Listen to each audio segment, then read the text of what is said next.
Alléluia. Je tiens à bénir la vie de quelqu'un qui a pris la résolution ferme d'écouter la parole de Dieu en ce jour.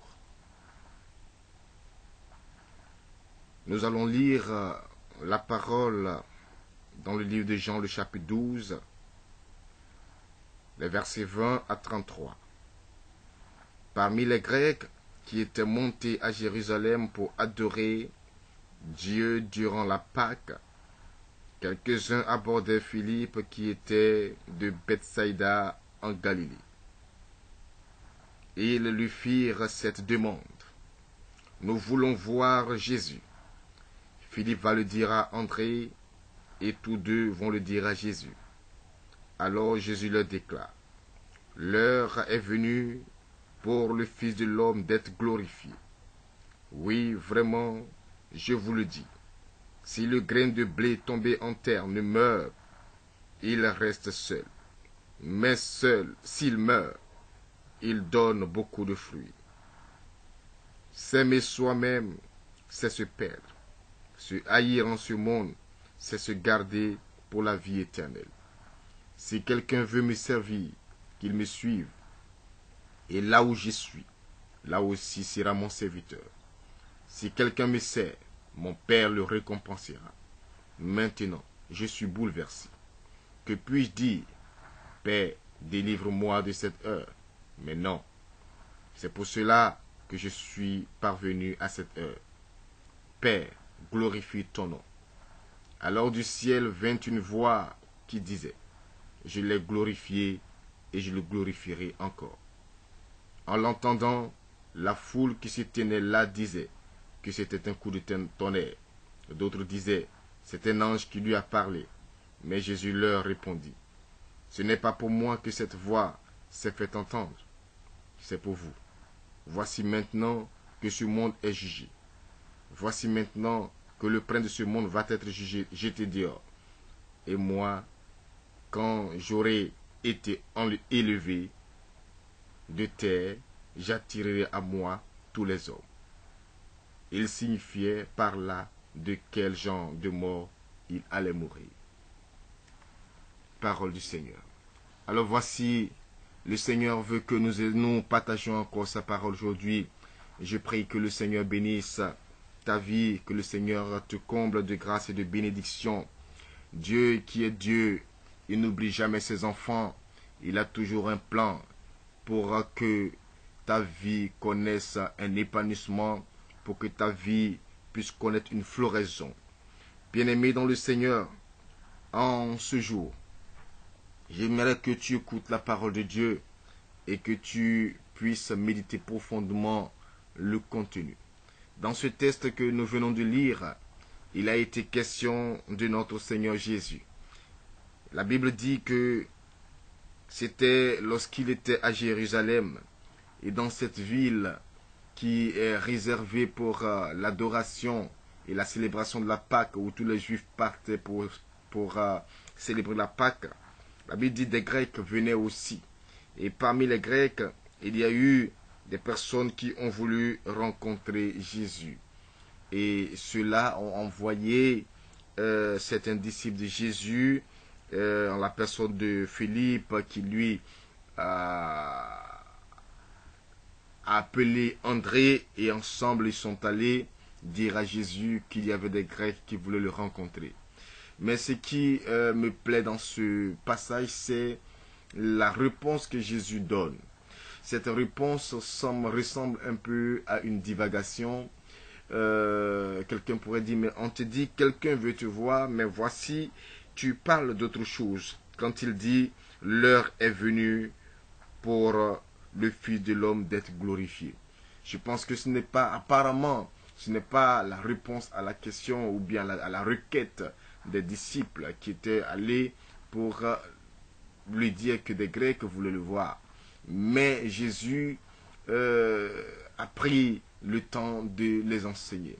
Vous savez, dans la profondeur, effectivement, c'était la réponse. C'est-à-dire, il faut sortir un peu, essayer de pousser un peu le pion loin, comme Jésus disait à ses disciples, aller en eau profonde. Il faut aller en eau profonde pour pouvoir percer le mystère. Il dit l'heure est venue, c'est-à-dire il y a eu un moment donné où le Fils de l'homme, Jésus, a parcouru tout Israël en train de faire des miracles. Et dans le cadre de notre émission La Manne du dimanche, nous avons beaucoup parlé de la puissance de Dieu, de ce Jésus-Christ qui opère des miracles, qui guérit les paralytiques, qui ressuscite les morts. Et certainement ces Grecs qui cherchaient à voir Jésus avaient entendu parler de lui, en ce sens qu'il fait des miracles et ils voulaient eux aussi des miracles. Mais Jésus leur dit, le temps des miracles est passé. Vous voyez, c'est en cela que la Bible va nous dire que, et ce même Jésus nous dit que tout passera, le monde passera, la terre passera, mais la parole de Dieu ne passera jamais. Et c'est ça qui est le plus important. Et le temps des miracles, en ce moment-là, était passé. Ça, Jésus voulait le dire. Et le temps des miracles est passé. Maintenant, nous sommes au temps de la glorification.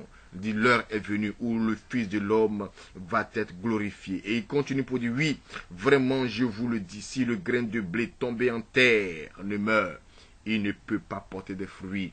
Vous voyez, les enfants de ce monde veulent la bénédiction et ils ne cherchent pas le béni. Ils ne cherchent pas la source de la bénédiction qui est Jésus-Christ de Nazareth. Et ils cherchent à rencontrer Jésus. Mais Jésus leur dit, le grain de blé, et ce qui était ce grain de blé, c'était lui-même le grain de blé. Si le grain de blé tombait en terre, lui qui est tombé du ciel, qui est venu du ciel, il est tombé en terre. Alors s'il ne meurt pas, si ce grain de blé ne meurt pas, il ne peut pas porter de fruits. Or, nous savons très bien que lorsque un grain de blé tombé en terre meurt, il pousse, c'est-à-dire pour pouvoir germer, il faut que le grain de blé meure et il germe et il porte des fruits. Alors un grain va donner plusieurs. Donc là, on n'aura plus besoin de pouvoir courir après un seul Jésus-Christ, mais là, les fruits de Jésus-Christ, maintenant Jésus se multiplie, pas qu'il y aura plus de Jésus, non, mais Jésus se multipliera, il sera présent partout.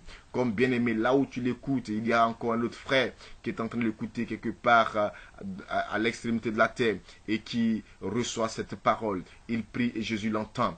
Il le touche, et toi aussi tu peux le toucher. Un autre peut le toucher d'un autre côté et le monde entier est en contact perpétuel avec ce Jésus-Christ, le seul.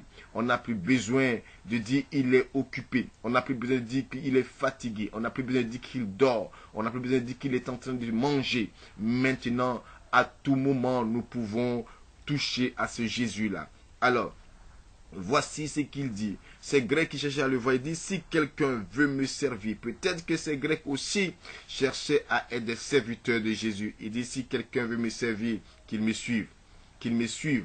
Alors, tu ne peux pas dire que tu vas servir Jésus et aller faire tes affaires, être préoccupé par d'autres choses. Tu ne peux pas te dire que tu veux suivre Jésus-Christ et puis tu vas être encore attaché à ta propre vie. C'est pourquoi en Luc le chapitre 14, Jésus lui-même nous dira que si quelqu'un veut me suivre et si cette personne ne renonce pas à sa vie, ne renonce pas à son père, à sa mère, à sa femme, à ses enfants, à son épouse, du moins à son époux, et même à sa propre vie, cette personne n'est pas digne de moi. Vous voyez, c'est tellement merveilleux.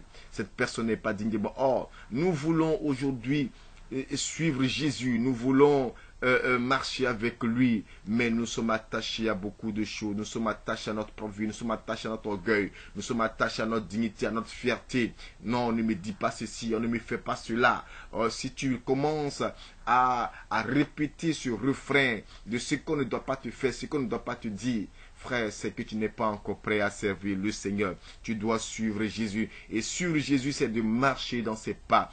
Or, dans les pas de Jésus-Christ se trouvent les humiliations. Dans les pas de Jésus-Christ se trouve la médisance. Dans les pas de Jésus-Christ se trouvent les coups de fouet, l'injustice. Dans les pas de Jésus-Christ se trouve la croix qu'il faut porter. Dans les pas de Jésus-Christ, nous partons jusqu'à Golgotha. Il faut aller jusqu'à Golgotha. Dans l'injustice, dans une situation où ceux à qui tu fais du bien sont ceux qui te font du mal. Marcher avec Jésus-Christ, c'est être l'ami de Judas. C'est être l'ami de Judas, celui-là qui l'a trahi. C'est-à-dire que tu auras beaucoup de personnes qui vont te trahir.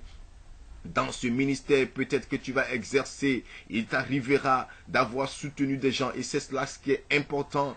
Tu sers le Seigneur Jésus-Christ pour être au service des autres. Tu as prié pour des gens, tu as assisté des personnes, mais ces personnes-là se retourneront contre toi un jour pour te dire, toi, je ne t'ai jamais connu. Et ils feront même de toi la source de tout leur malheur. Gloire à Jésus-Christ de Nazareth. Et le Seigneur dit ceci, il dit, si quelqu'un me sait, mon Père le récompensera. Oui, Jésus l'a dit, l'ouvrier a droit à son salaire. Nous partons, nous servons Jésus-Christ, ce n'est pas fortuit. Dieu nous récompensera. Notre récompense ne se trouve pas auprès d'un homme. Notre récompense ne se trouve pas auprès d'un fidèle. Notre récompense ne se trouve pas dans une dîme, dans une offrande. Non, notre récompense se trouve dans ce que Dieu qui est au ciel et qui regarde notre engagement, qui regarde notre fidélité, qui regarde nos efforts à pouvoir annoncer la parole, qui regarde nos efforts à pouvoir assister les malades, qui regarde nos efforts à pouvoir servir les autres. Ce Dieu-là nous récompensera. Il n'a jamais abandonné ses serviteurs. C'est pourquoi David disait que j'ai été jeune et j'ai vieilli. Je n'ai pas vu le juste mendier son pain ou ses enfants être dans la faim. Non, nous sommes des enfants de Dieu. Nous sommes les enfants de Dieu et Dieu ne nous oublie pas. Dieu ne peut pas nous oublier en tant que ses serviteurs. Dieu ne peut pas nous oublier. Alors, nous devons savoir quelque chose. Il dit, maintenant, je suis bouleversé. Je suis bouleversé. Le Seigneur dit, mais, voici ce qu'il va dire ici. Père, délivre-moi de cette heure. Est-ce que c'est ce que je devais dire? Père, délivre-moi de cette heure. Il dit, non. C'est pour cela que je suis parvenu à cette heure. Voyez, quand nous sommes serviteurs de Dieu, nous devons accepter les épreuves. Nous devons accepter les épreuves. Nous devons accepter de mourir. Voyez, nous servons Dieu parce que nous sommes prêts à mourir. Si quelqu'un n'est pas prêt à mourir, il ne peut pas servir Dieu. Car le serviteur de Dieu, c'est quelqu'un qui est mort. C'est pourquoi Jésus disait, laissez les morts enterrer les morts et vous suivez-moi. La mort, ça dit un départ sans retour. Un départ sans retour. Tu dois être mort. Tu dois accepter les épreuves, mourir à cause de l'autre, mourir pour les injustes, mourir pour ceux qui veulent te détruire. Il faut mourir pour eux. Voici cela. Il dit, je ne demanderai pas à Dieu d'éloigner cette heure de moi. Vous voyez, donc ça veut dire que cette parole a été prononcée 2 fois avant même d'aller à Gethsémane. Il dit même, dois-je demander au Père de me délivrer de cette heure? Il dit non. Non, c'est pour cette heure que je suis venu. Jésus-Christ, il dit oui à l'Éternel pour mourir, pour que son sang coule. De la même manière, il a dit aux fils de Zébédée qui voulaient s'asseoir l'un à sa gauche, l'autre à sa droite, il a dit à leur mère, oui, tes enfants, ils buvront la coupe.